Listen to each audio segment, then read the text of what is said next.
สำหรับวิธีการนำ COD เนาะก่อนอื่นเบิดเราจะมาสร้างแท็ก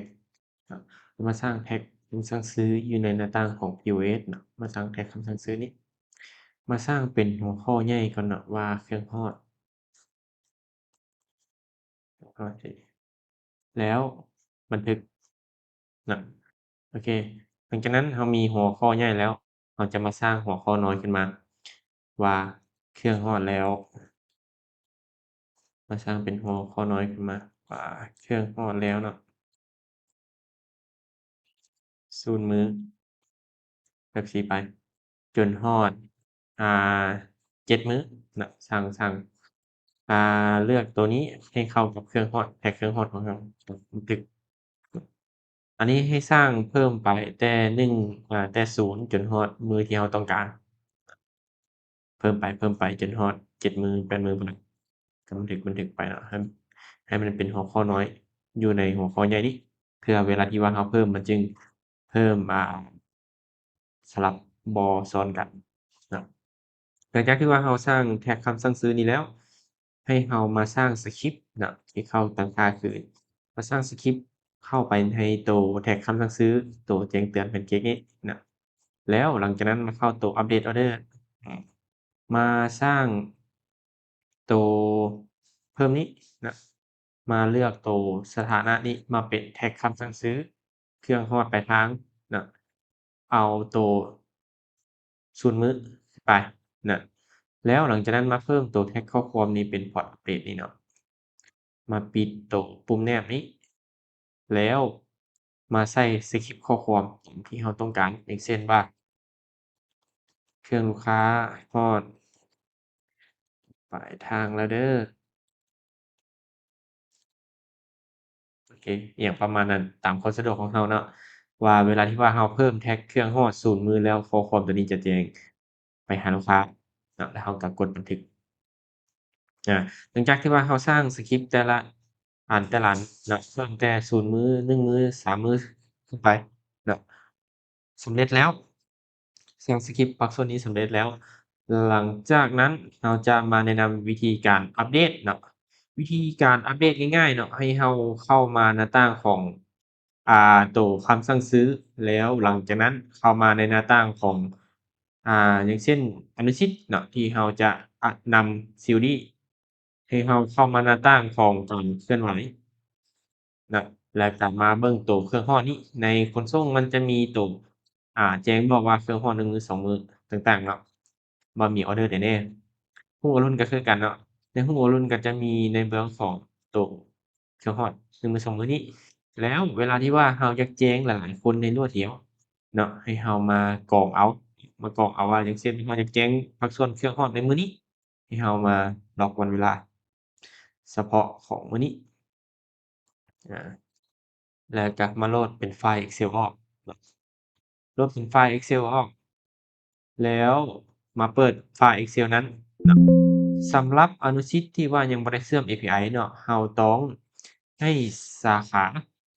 พิมพ์ชื่อลูกค้าเป็นเลขออร์เดอร์เป็นเลขออร์เดอร์แบบนี้ให้เรามาก๊อบปี้เอาเลขออร์เดอร์ลูกค้านี้เป็นชื่อผู้รับนี้มาวางอยู่ในตัว POS ปึ๊บ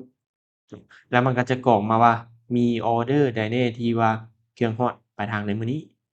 แล้วหลังจากนั้นให้เรามาเลือกเอาออร์เดอร์ทั้งเบิดเลยที่กับออร์เดอร์นี้ที่ว่าเรากรอกขึ้นมานี่ ที่ว่าในอนุสิตก็เก่าเบอร์เอากรอกขึ้นมาก็เก่าบ่เด้อเนาะแล้วมาใส่ตัวอัปเดตด่วน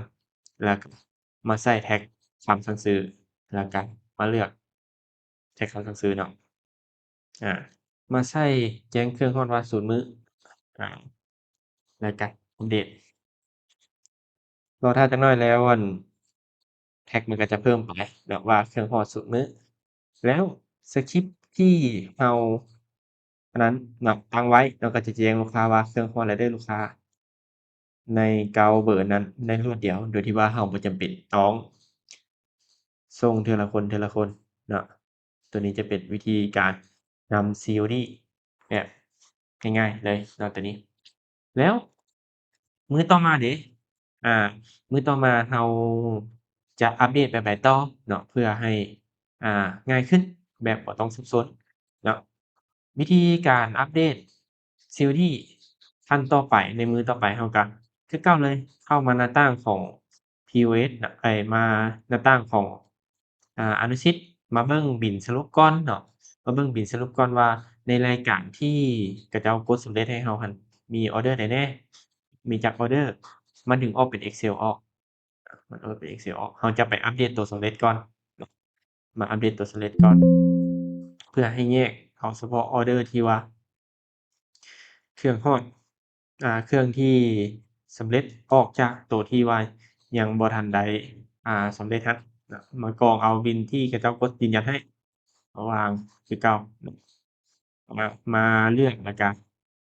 อัปเดตสถานะไปอยู่ในสถานะจะส่งสำเร็จก็คือตัวนี้เราอัปเดตแล้วอัปเดตจงสำเร็จไว้แล้วก็อัปเดตไปแล้วเราจะมากรองเนาะ เราจะมากรองนำ COD แนวใดให้มันง่ายเนาะก็มาเข้าตัวห้องส่งของแล้วนี่อาแล้วก็เราจะมากรองเอาตัวแท็กคำสั่งซื้อเนาะมาเลือกกรองเอาเฉพาะอย่างเช่นว่าเมื่อวานนี้เราเพิ่มแท็กเครื่องฮอด0มื้ออาอย่างเช่นพวก0มื้อนี้เราจะเปลี่ยนเป็น1มื้อเราก็มาเลือก